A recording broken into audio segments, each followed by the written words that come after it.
In this week's episode of Dragon Ball Super, Future Trunks narrowly escapes being destroyed by Goku Black as he returns to the past to save the future. You have to imagine that the Trunks from the present timeline is probably having a little bit of a mind trip right now. I mean, it's not every day one gets to meet their future self. So what are the highlights of this week's episode of Dragon Ball Super? Well, let me think. There's Korin and Yajirobe who are playing Limbo. We get to see the return of the Pilaf gang, who are officially the best friends of the present timeline Trunks. Oh, and of course, that badass battle between Future Trunks and Black. That opening action scene in today's episode was pretty damn stellar. I loved it for a number of reasons. One, Trunks finally decided to go Super Saiyan, something that he should have done a long time ago when he was going up against Black. But when he finally does that in this week's episode, it leads to a number of great hard-hitting action scenes, with Black seeming to be the more predominant one in the battle, just knocking Future Trunks' ass all over the place, slamming him into walls repeatedly, and hitting him with a flurry of ki blasts, nearly finishing him off with this one big one, which is giant and yellow and has a black core. It's really awesome looking, but Future Trunks is able to deflect that by throwing his sword at it. Oh, it's so damn satisfying, especially how Trunks started the battle by just running up in Black's face and punching him right in the stomach.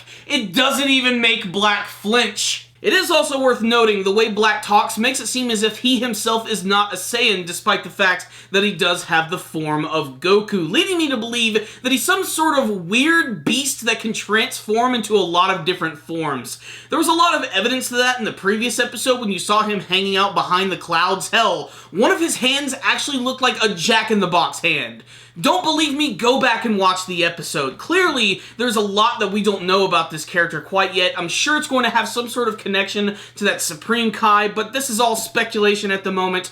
All I know is Future Trunks decides, you know what, screw this is an unwinnable battle, I'm gonna get in the time machine and go and get some help. Especially because apparently, the Mai from the future is dead. And if that's the case, wow, what a waste of a character to use in the intro who barely really does anything. Future Trunks disappears, Black is like, "Da fuh?" And that's when we finally go back to the present timeline where we get to see the return of everyone's favorite characters, Pilaf, Mai, and Shu. They're actually going to be best friends with Trunks at this point, mostly because they're getting some schooling from his private tutor, which leads to a lot of weird, ridiculous scenes, but it's only a matter of time before Future Trunks comes back, and that's when everybody starts to freak the hell out. Trunks especially, because one, he sees this guy who looks just like him, his mom is calling him Trunks, he doesn't think it's like his brother or some sort of illegitimate son of Vegeta, he's just confused as hell and no one is giving him a clear answer, so Bulma has to get in contact with Beerus and Whis, so Beerus, Whis, Goku, and Vegeta return to Earth,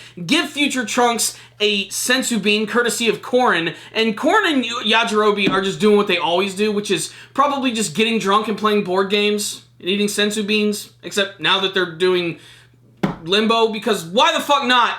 Anywho, going back to the present timeline, Trunks wakes up after eating a sensu bean, and the first thing he sees is Goku right in front of him. So he immediately has PTSD, jumps up in his face, and starts to attack him, ending this week's episode of Dragon Ball Super. So what's the rundown on this week's episode of Dragon Ball Super? This was without a doubt the best episode of Dragon Ball Super in my opinion. I don't think it had the best action. I still think that goes to the battle between Goku and Hit, but still the opening action scene was really welcome. It was hard-hitting and just plain action-packed and got me pumped up. I really liked it, but what I'm really loving about all of this is just the unpredictability of really what's going to happen. I just love not knowing. That's the best thing about Dragon Ball Super. And Black is already turning into a really interesting villain, especially because it seems like he's going to find a way to go back in time. Either he has the power to do this, or he has another time machine that he has access to. I mean, this wouldn't be the first time we've seen the space-time continuum messed with in the Dragon Ball universe. When Whis decided that he could start reversing time, all logic went right out the window. So it looks like in the next episode, he is going to be going to the present timeline to confront Goku and and Vegeta, and probably go through a number of different and crazy forms, and that's what's got me hyped the most, learning what the deal is with Goku Black. He's a really interesting villain, clearly not a Saiyan, clearly something posing as Goku, with a clear connection to a Supreme Kai, given the fact that he's wearing some type of Potara earring, but he doesn't appear to be a fused being, unless of course he's unlike any fusion that we've seen from the entire series, and he's actually a being composed of thousands of different beings. I only say that because I know he has to go through some various transformations. The last episode gave us so much evidence to that, and I can't wait to see how that's going to unfold. The funniest thing about this episode, though, is we finally get to see a situation where the present timeline's Trunks can come to terms with the fact that there is a future version of himself from an alternate parallel universe which has the ability to travel to his present timeline. That has just got to mess with his head completely, and of course it leads to a lot of really ridiculous, funny scenes. And the next episode looks like it's just going to get even crazier, with him having to calm Trunks down, especially after he freaks out and starts attacking Goku. He's going to have to sort of chill out just a little bit before they come up with this plan about what they're going to do if it involves going back in time, but it looks like they're not going anywhere, with Goku Black getting ready to appear and start kicking some ass. Definitely the biggest villain that we have seen from the series thus far, and I can't wait to see how powerful he's going to be, because fighting future Trunks is one thing, going up against, say, Vegeta or Goku at this point in the storyline is another, considering they have the power of Super Saiyan gods. Not to mention you have Beerus and Whis there. What do they have to fear of this Goku Black? It should be absolutely nothing for them.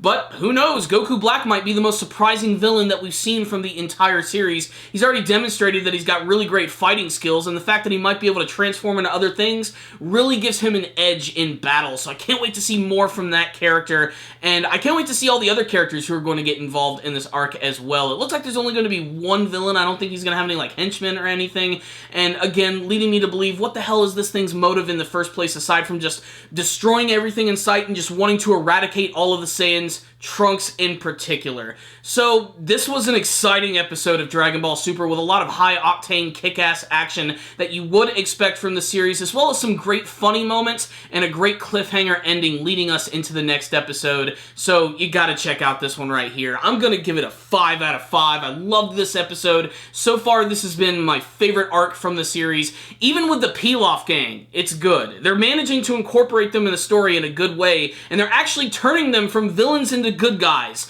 Although to call them villains, I think, is giving them a little too much credit. I mean, Team Rocket is a little more threatening than the Pilaf gang, so there we have it. It's interesting. The Pilaf gang is here to stay whether you like them or not, but at least we're going to have a healthy dose of future Trunks, Goku Black, and lots of kick-ass action. So, great episode. I loved it. Check it out, Dragon Ball fans. But if any of you did watch this week's episode of Dragon Ball Super, make sure to tell me what you thought about it in the comment sections below. Do you have any theories as to what the deal is with Goku Black? Who he is really, where he comes from, what his connection is to this other Supreme Kai we have not been introduced to yet? I know that they just released some brand new information on the character. I cannot remember his name. Maybe I'll make a separate video on that later. And make sure to tell me what you thought about this episode, if you liked it, if you hated it, and what you want to see from the rest of the Future Trunks arc and the rest of Dragon Ball Super. Please tell me in the comment section below. Thank you guys for watching this review. I really appreciate it. Make sure to subscribe to the channel, like the video, and follow us on social media. Thank you guys again for watching, and as always, stay dandy, baby.